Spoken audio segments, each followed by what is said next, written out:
G'day, legends. The Husky Hustler is back.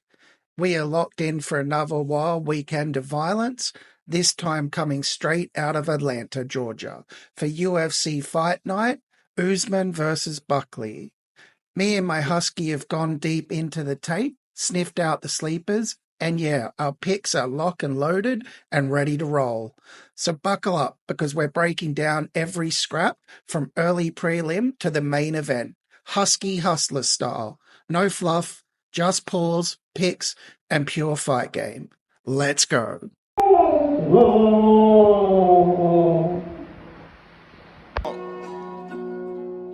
She want a Birkin, I told her Birkin. She want a Birkin, I told her Birkin. She want a.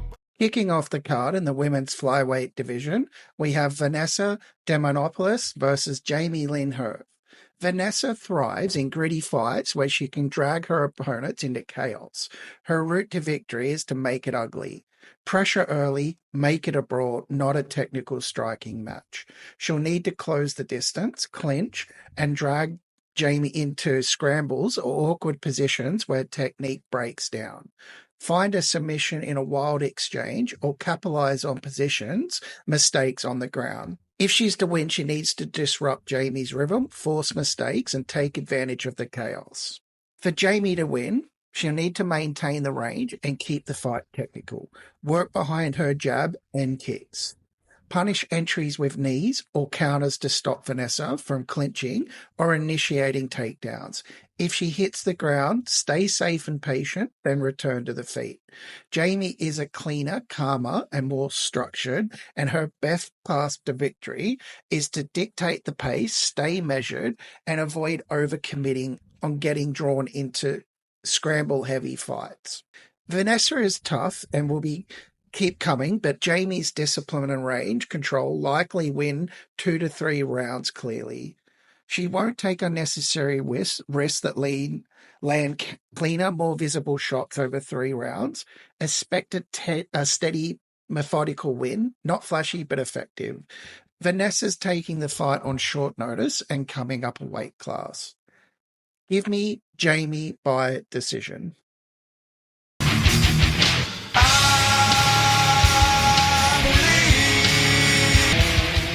In the featherweight division, we have Phil Rowe versus Loosa.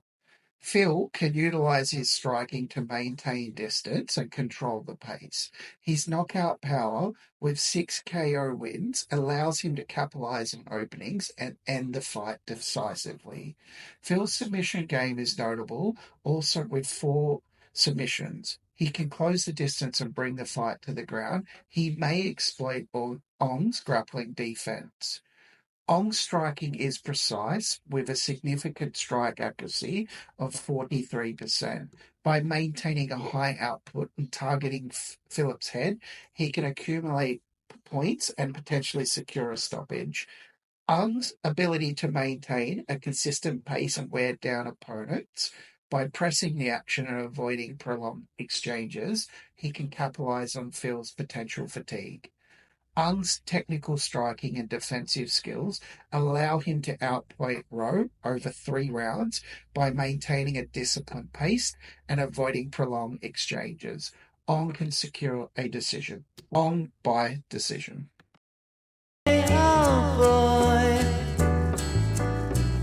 about a lucky man. In the bantamweight division, we have Ricky Simón versus Cameron Smotherman.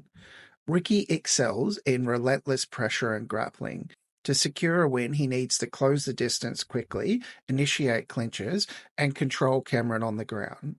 Cameron possesses striking power and reach. His path to victory lies in maintaining distance, utilizing his striking to outpoint Ricky and avoid prolonged exchanges in the clinch. Ricky's relentless pressure and grappling are likely to overcome Cameron, leading to a unanimous decision. Ricky by decision.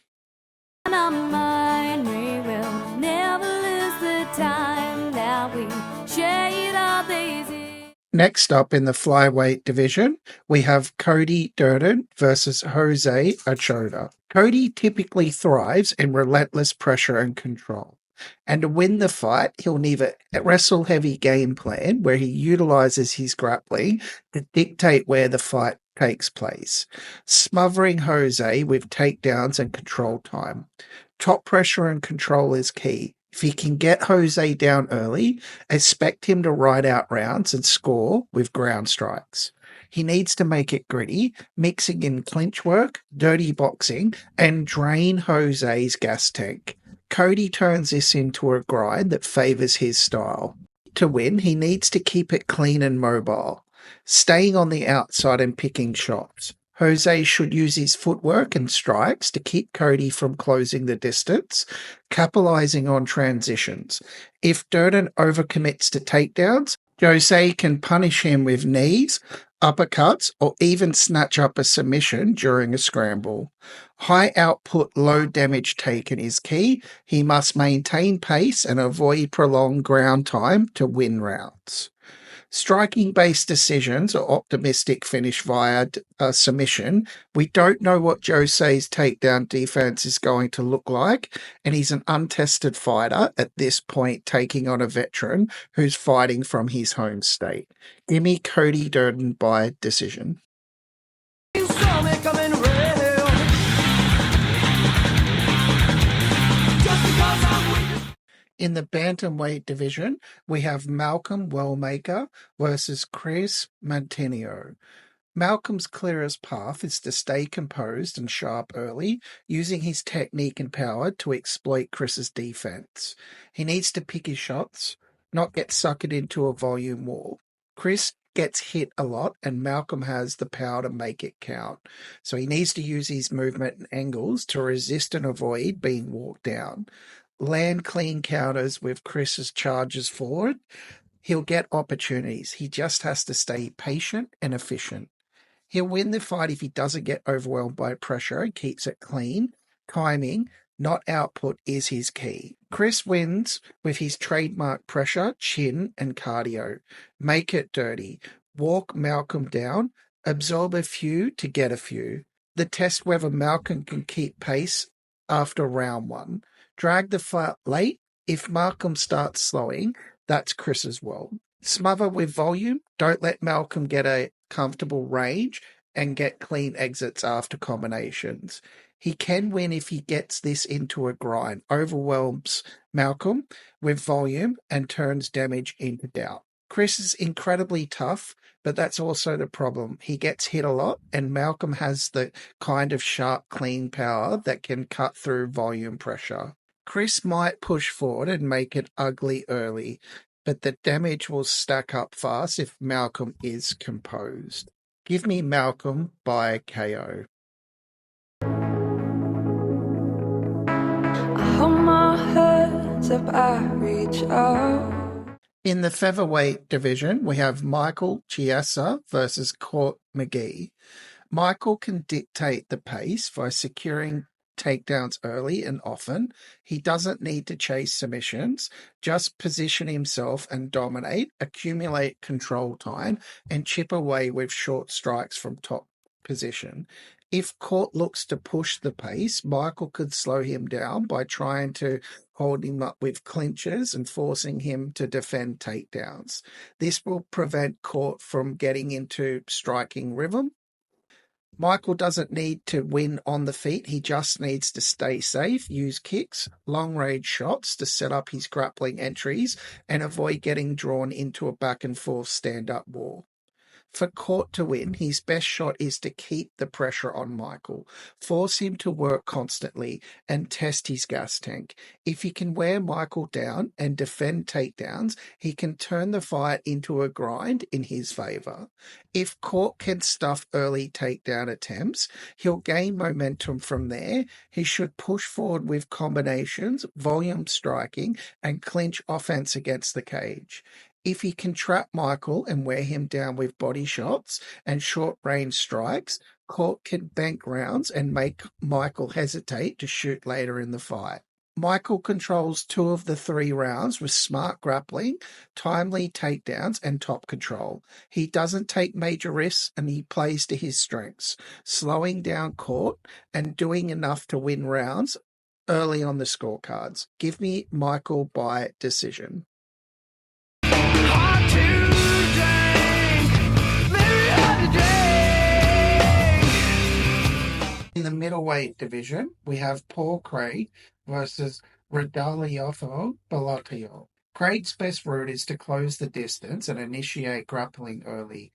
If he can get Bellato to the mat, he can either ride out control time or hunt for a submission from top or bottom. Even if he gets taken down himself, Craig is dangerous off his back. He's optimistic with triangles and arm bars. Bellato must stay disciplined to avoid getting caught. The longer Craig remains stelling with Bellato, the more dangerous he gets. His path to victory is to make this a ground-heavy fight and avoid prolonged striking. Bellato's clearest path to finish is to keep the fight upright and letting his hands go. If he can manage distance, he has the power to hurt Craig early and often. Preventing Craig from closing the distance is key. If Bellato can sprawl and keep the fight standing, he takes away nearly all of Craig's offensive tools. Bellato can capitalize on Craig's sometimes relentless entries by timing counters or stuffing a takedown and unloading on the break. That's where the KO could come. Bellato keeps the fight on the feet, defends early grappling attempts and finds a clean shot on Craig, either during a takedown entry or in an open exchange. Once he hurts Craig, Bellato follows up with volume and finishes the fight by KO, either in the first or second round. So give me Bellato by KO.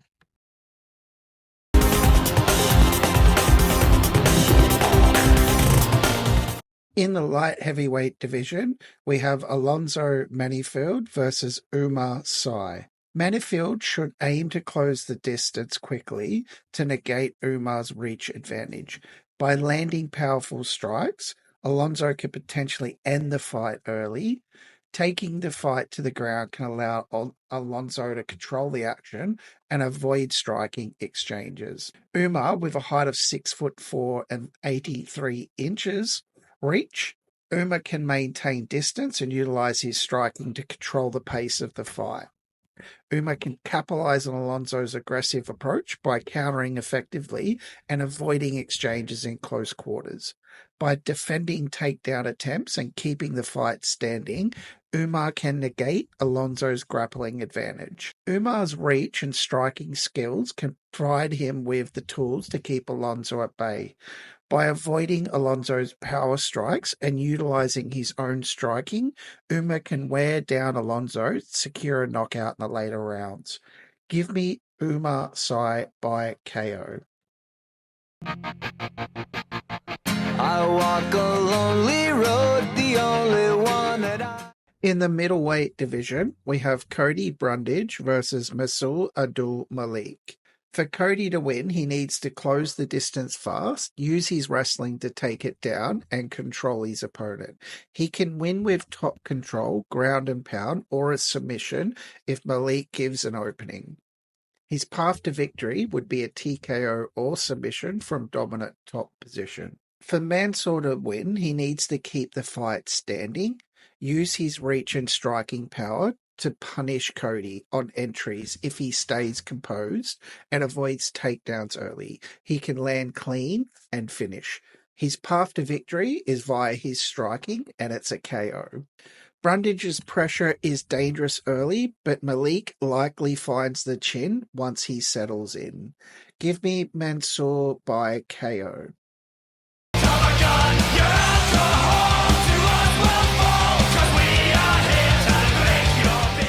In the bantamweight division, we have Cody Garbrandt versus Hani Barcelos.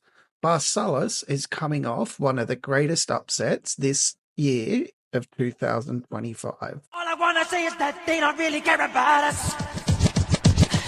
Skinhead dead, everybody gone. Situation, aggravation, everybody allegation. In the suit, I'm a new, everybody gone. Bang, bang, shot dead, everybody gone. All I wanna say is that they don't really care about us. All I wanna say is that they don't really care about us. Beat me, hate me, you can never break me. Will me, feel me, you can never tell me. Chew me, sue me, everybody go.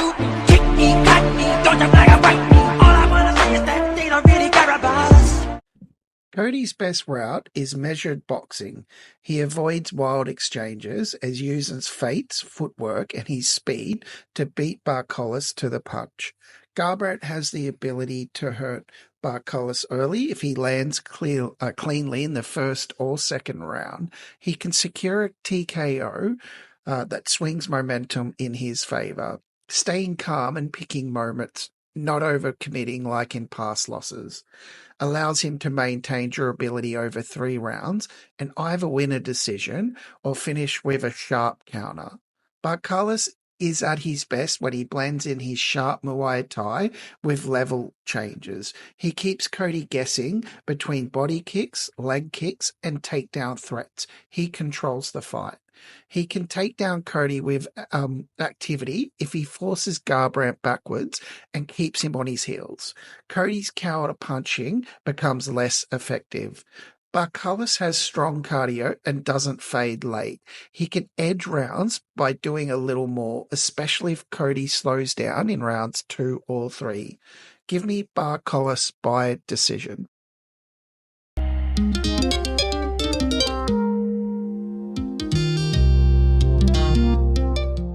In the middleweight division, we have Edmen Shahbazyan taking on Andre Petroski. Edmen excels in striking, particularly with his knockout power. To secure a win, he needs to maintain the distance, utilizing his reach advantage, and deliver powerful strikes early in the fight. Andre is a skilled wrestler with solid grappling abilities. His path to victory lies in closing the distance and taking the fight to the ground, where he can control Edmen through superior wrestling and ground control. Edmen's striking prowess and reach advantage are likely to overwhelm Andre, leading to a second round victory. Give me Edmen by KO.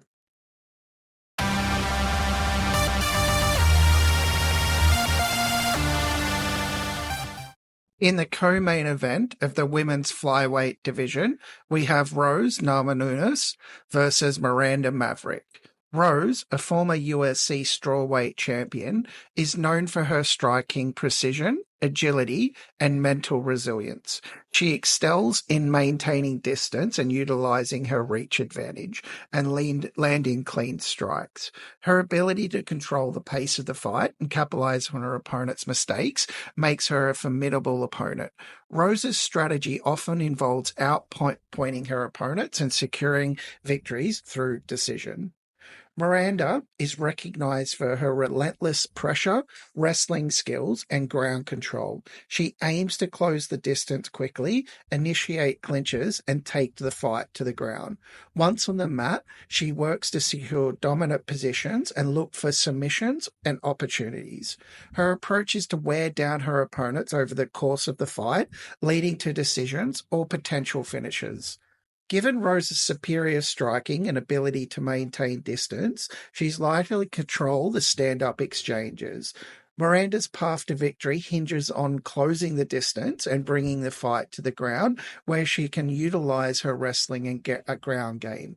However, Rose's takedown defense and movement may pose challenges for Miranda's grappling approach. Give me Rose by decision. So it's not nice. We don't get no fuck. No, we don't get no fuck. And in the main event of the featherweight division, we have Kamaru Usman taking on Joaquin Buckley. Usman is a former UFC featherweight champion. He excels in controlling the pace and dictating the fight's tempo. His strategy is utilizing his superior wrestling to control the fight, aiming for multiple takedowns to wear down Buckley. Once on the ground, Usman's top control can limit Buckley's movement, reducing his striking opportunities. Maintaining a relentless pace to capitalize on Buckley's potential fatigue, especially in the later rounds. For Usman to win, he'll need to initiate clinches, takedowns early to establish control. Avoid prolonged striking exchanges where Buckley has an advantage, and push the pace to test Buckley's endurance. Buckley's known for his knockout power and aggressive striking. His key to victory is by landing clean, powerful strikes to damage Usman and score points. Movement and footwork, using his agility to avoid Usman's takedown attempts and create angles for his own strikes. His cardio and durability, maintaining a steady pace and avoiding grappling exchanges. He'll need to aim to keep the fight standing and at range, utilizing his reach advantage, counter-striking Usman's takedown attempts with defensive techniques, and exploit any openings in Usman's defense, especially in the later rounds. Buckley slows Usman down, keeping it on the feet and breaking him with pace, power, and smarter shot selection. A late flurry or standing TKO is not out of the question, especially if Usman fades and can't wrestle effectively anymore. Give me Buckley by knockout.